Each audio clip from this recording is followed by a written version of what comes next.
¿Cómo es que dice la Biblia en relación a cómo se llama? Al verdadero pastor. Dice que el verdadero pastor su vida da por las ovejas. Cuando Cristo vino, Él verdaderamente toma acción hacia lo que era la razón de su venida, la razón de su revelación, que era el hombre necesitado.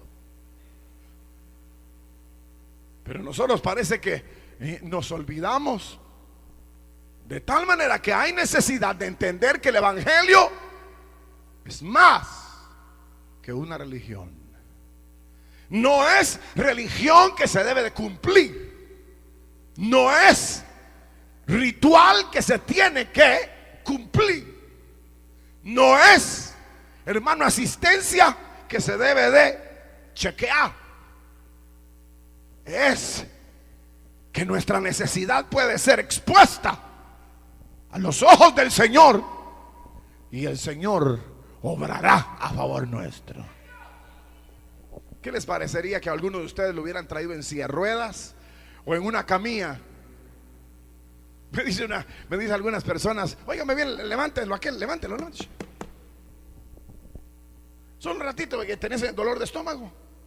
Ya voy a orar ahorita que termine el culto, porque el Señor te trajo para sanarte. Claro. ¿O creen ustedes que lo trajo para que esté doblado ahí en la silla el pobre? Y nosotros regocíjense, digan gloria a Dios, y aquel muriéndose. No. Imagínense ustedes que aparte de que a aquel le duele el estómago, imagínense ustedes que alguno de ustedes lo hubieran traído en silla de ruedas o en una camilla con oxígeno y todo. Y yo digo: hermanos, den para construir un nuevo edificio. Vamos a poner en vigas de mármol y de granito firme. Y las ventanas las vamos a hacer allá en Italia, no las van a hacer a mano. Y mientras aquel se está muriendo, ¿de qué me importa a mí las ventanas de cristal? ¿Y qué me importa a mí, hermanos, las vigas de granito? Si hay una necesidad.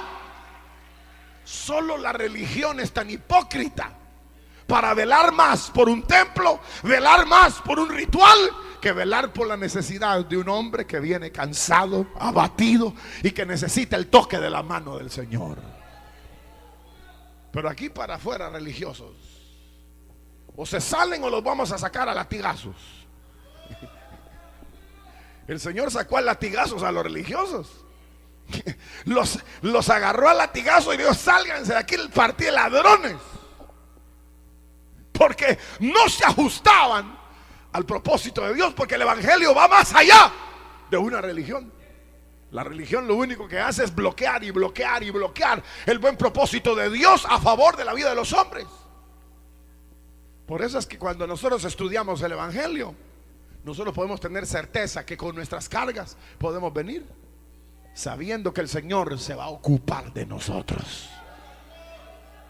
¿Qué les duele? A mi hermano le duele el estómago, ya voy a orar por él y lo vamos a sanar en el nombre de Jesús.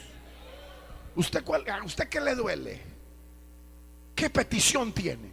Porque uno ¿sabe qué? Uno tiene años de estar igual que aquel, 38 años velando a los pies de una religión y no recibe nada. Pero el evangelio es más que una religión. El evangelio va más allá de la religión. Nosotros no tenemos interés de guardar una apariencia y todos entren bien uniformaditos, así calladitos, todos se sientan y antes de sentarse digan amén, amén. No levanten la cara, oigan las santas escrituras, no pueden ver para arriba. No, a nosotros nos interesa ese formalismo hueco, hipócrita. A nosotros nos interesa un formalismo que no es capaz de sanar y liberar al hombre. Por eso Cristo dijo: el Hijo del Hombre es Señor del sábado. Es decir, que está sobre todo eso, está sobre el ritual, está sobre la ceremonia, porque ha venido a buscar, a salvar lo que se ha perdido. Ha venido para abrir los ojos de los ciegos, ha venido para dar libertad al cautivo. Eso es lo que el evangelio es. El evangelio rebasa toda institucionalidad, El evangelio rebasa todo lo que es una tradición y en lo cual nosotros lamentablemente nos hemos metido. ¿Cuántos de ustedes fueron católicos? Todos. Qué bueno, hermanos. ¿Ya son cristianos?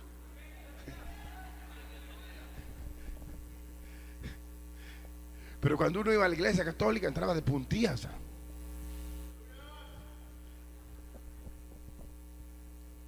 Todo un ceremonial hueco.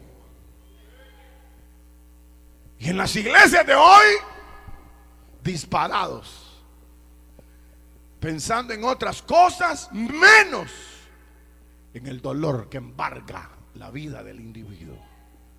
Esta tarde no hemos venido nosotros para aquí para que vean el nuevo templo que tenemos. ¿Para qué sirve esta galerota? No, tampoco hemos venido para que vean esta plataforma preciosa que tenemos. Tampoco, no sirve de nada. Entonces, ¿a qué hemos venido? A que el evangelio accione sobre nosotros. Como dice aquel coro, si estás cansado de la vida, si hay algún tipo de dolor, de enfermedad, la religión no puede hacer nada, porque a ella lo que le interesa es mantener su apariencia. Pero la cristiandad verdadera o el cristianismo verdadero va más allá de lo que la religión ha construido. Cristo vino para sanar, libertar, fortalecer, animar, hermanos, romper todo yugo sin necesariamente someterlo a un ritual. Por eso San Juan dice: y conoceréis la verdad, y la verdad os hará libres. Vamos a orar esta tarde. Aprovechense porque el Señor quiere hacer un milagro en su vida. Puestos de pie, hermanos, voy a pedir a mi hermanito que venga aquí al frente. Vamos a orar por él. ¿Quién más tiene algún problema grave o alguna amenaza, alguna petición? ¿Quién más tiene alguna situación? Vengan, hermanos, vamos a orar por ustedes. Nosotros aquí no estamos interesados en una religión. Nosotros estamos interesados en que el evangelio haga lo que tiene que hacer. ¿Quién más está enfermo o tiene alguna presión, alguna situación que no puede? Hermanos, a eso hemos venido, a encontrar una libertad, a encontrar una liberación en Cristo. ¿Quién más tiene una petición? ¿Quién más tiene una petición? Una lucha que tiene y no logra salir de ello. Venga, hermano. Jesús lo va a tocar. Jesús lo va a tocar porque Cristo va más allá de la religión. La religión dice: no se puede violar el ritual, no se puede hacer. No, hermanos, aquí no hay ritos, aquí no hay nada. Si usted quiere ponerse de cabeza, puede. Si usted quiere salir corriendo y venir, y se puede. Aquí no hay rito ni ceremonia. Aquí lo que hay es necesidad. Y si hay necesidad, el Señor es tu sanador, tu libertador. Él es el que puede obrar. Él es el que puede accionar. Él es el que puede hacer maravillas.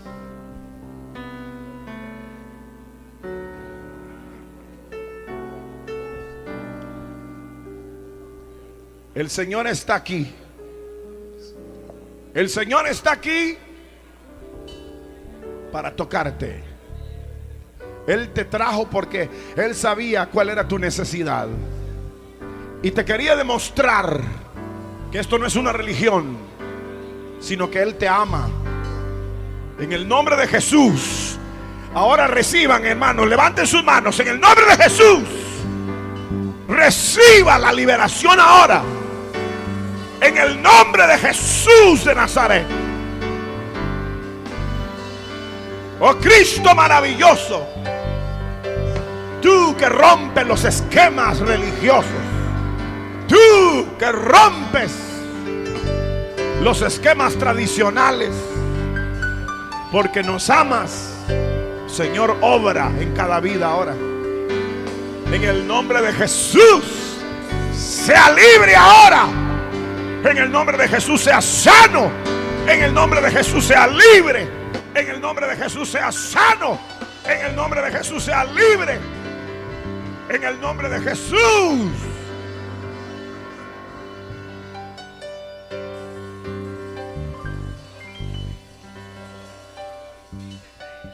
Sienta la mano del Señor sobre su vida. Ahí está. El Espíritu Santo te toca. Te toca. No hay religión. El Señor va más allá. Sea libre. En el nombre de Jesús, sea libre. Sea libre. Sea libre. Sea libre. En el nombre de Jesús, reciba. Sea libre, sea libre, sea libre. Sea sana, sea libre. Sea provisto. En el nombre de Jesús.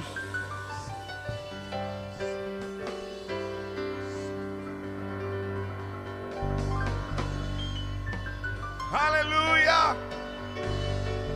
Alabe a Dios, diga aleluya.